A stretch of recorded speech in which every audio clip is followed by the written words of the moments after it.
Hello, hello. If you want to stick around while I am putting together my wellness planner, then stay tuned.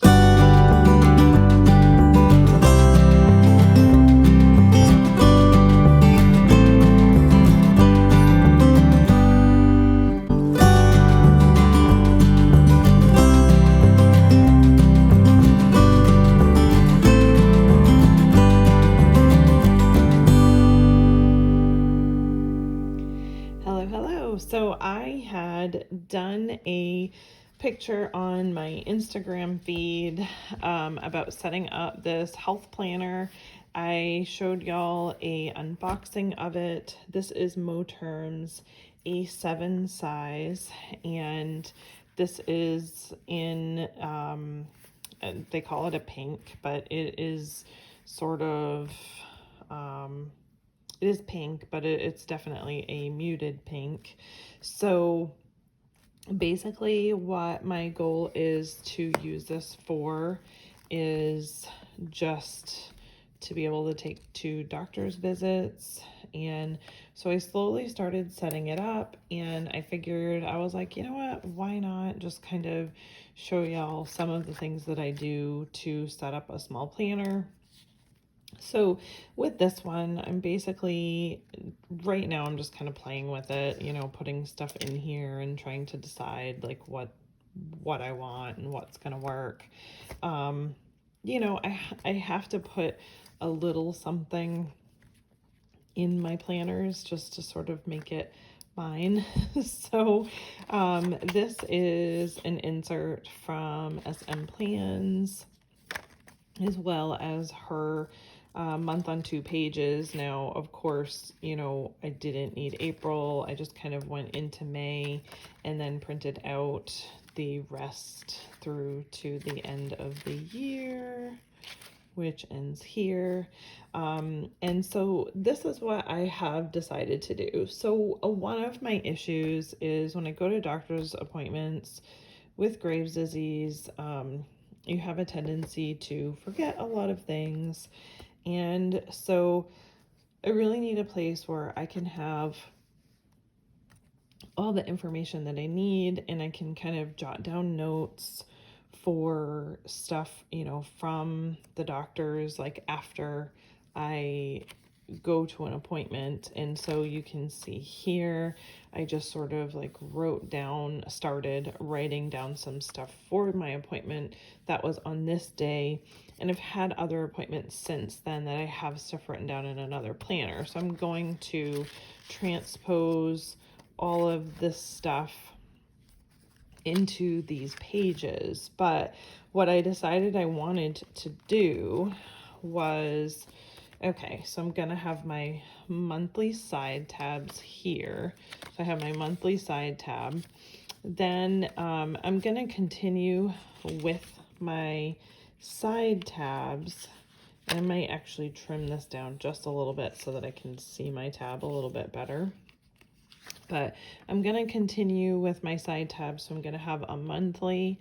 I'm actually going to have one that is for medication so that I can easily have a reference to the meds that I'm on currently. I'm going to have one that's just notes so that I can just take notes for questions that I have for the doctors when I actually go to see them. And then, as you can see, I've sort of started here. I'm just using, so this is actually just a piece of paper that came with some stickers. So it's cardstock, and I'll show you, from the Planner Society. So like, she stores different things in these little pouches, and I always save these because I end up, I can use them for so many things. And for the pocket, it's so small, it's easy to just make simple dividers with some of their little top tabs. And so that's what I'm going to do here. I'm just going to repurpose some of these. And I had this extra piece of paper that I had cut for my B6, and so I'm going to use that as well. So what my plan is I have 3 major specialists that I see on a regular basis. And so those 3 specialists, I'm going to have 3 tabs up top. So I will have some other side tabs for the doctors that I don't see as frequently. So everything will be here. The notes will be here, for each one of them, like this. And then, when this, the second doctor asks me a question about the first doctor, I have this, I can just quickly go back and reference, and I will have all the information that I need with me. I've been using my Hobonichi Weeks as my on-the-go planner. And it's been fine. It also, allows me, since I have like this, I can always forward plan. But this one does go, let's see, started in January, December. This one goes to, I think it was March, yeah. So it goes to March of 2021. So I will still continue to use my Hobonichi Weeks. It is something that is near and dear to my heart, and I absolutely refuse to get rid of it. And I still will probably continue to purchase a Hobonichi Weeks in the fall. I'm not using it as much right now, but it is one of those planners that I always end up falling back into, and it's just sort of like a staple, and it's easy for me to set up. I don't have to do a ton of pretties, it's pretty simple. So, but it really is difficult. So if I have just, empty pages, it's hard to find the stuff that I need quickly, which is really where, in my opinion, for me, rings really comes in handy for something like this, because it's easy to find, it's easy to flip, it's easy to maneuver the pages around. So like I can have a note section down here and take notes, but then pull it out and put it wherever I need to put it. So it's a little bit easier that way for me, and that's just what I'm going to stick to. I have another video that I will be doing, where I'm going to be talking about, how rings actually in some aspects of my life work better than a bound book, but that's a different video. So I'll go over that another time. So I have rambled. Basically, I wanted to just kind of show you the setup and what my plan was. And so now I am going to go ahead and do some, and I'll sort of, fast forward this so that you can see how it is I set these up and what I do to make it work. So I will see you in a bit.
Okay, so this is it finished. I'll just have to fill it in with the stuff that I need. But as you can see, and I sort of flip through this really quick, so I'll have my quick year at a glance, and I can write anything down for the whole year here really quick. Then I have my monthly to actually jot the dates in for my appointments. Then I have each of my 3 most seen physicians at the top. So each one of them will have their section of notes so that I can write the specific day that I saw them and fill out each thing. So I haven't actually filled this part out yet, but I will do that. And so I have one for each of those. Then I have a medicine tab, and there's nothing here because I'm going to, I have it typed out on my computer what my current meds are. So I'm going to print that out and hole punch it, and that will go there. Other doctors will be the physicians that I don't see as frequently. So like my OBGYN, my GI doctor, any other like a cardiologist or anything like that that I might have to see just here and there. Ear, nose, and throat. What else? I'm trying to think. Seems like there's one other physician, like optometrist. So that they will just go into the other doctors category because I don't see them as frequently. And then finally, I have notes. This is where I'm going to just sort of do a running tally of questions that I have for physicians for upcoming appointments and for note taking while I'm at the doctor's office, because then I can just take this out and transfer it to whatever physician it needs to go to. So then in the very back, and so like this here, this is an example. This is not up to date, but it will be similar to this. It will go in here. It'll obviously be hole punched like this actually used to be. But so this will go here for my meds, and then it does, this was my past physicians, but this will be like a quick reference of the doctors that I have, and I need to update that because I don't live in Maine anymore, and that's all Maine information. And then in the very back, so I have appointment cards, and I have you know, referral center number, and this is my past cards for my past physicians, and I'm just sort of collecting my current ones for my new physicians so that I actually have that. And so then any large paperwork that they give me, I can just fold and tuck in here. And then I'm not really sure exactly what I will use this pocket for yet, but I'll figure out something. And then there's another slip pocket there I can use as well. So, and same thing here, there's an additional slip pocket here. So we'll see, you know, as I go, this will sort of come together. I will actually, I think I'm just going to keep a pen here versus I have a highlighter there. I'm not sure whether or not I will keep that or not, but we'll see. I'm just keeping it there for now. So that is what it will look like. So not too super chunky. I know a lot of people have some really chunky ones that they have put together, but you know, I don't want it to be too chunky anyway, because obviously I have to take this with me and sit it on my lap and be able to go through it without it feeling like it's completely obtuse. So there you go. That's how I am setting up my health planner so that I can remember the stuff that I need. If you guys have any questions, feel free to ask. I will do my best to link as many of the shops as I can in the description below. Otherwise, like and subscribe and tell a friend. I appreciate each and every one of you, and I will see you in the next video. Bye.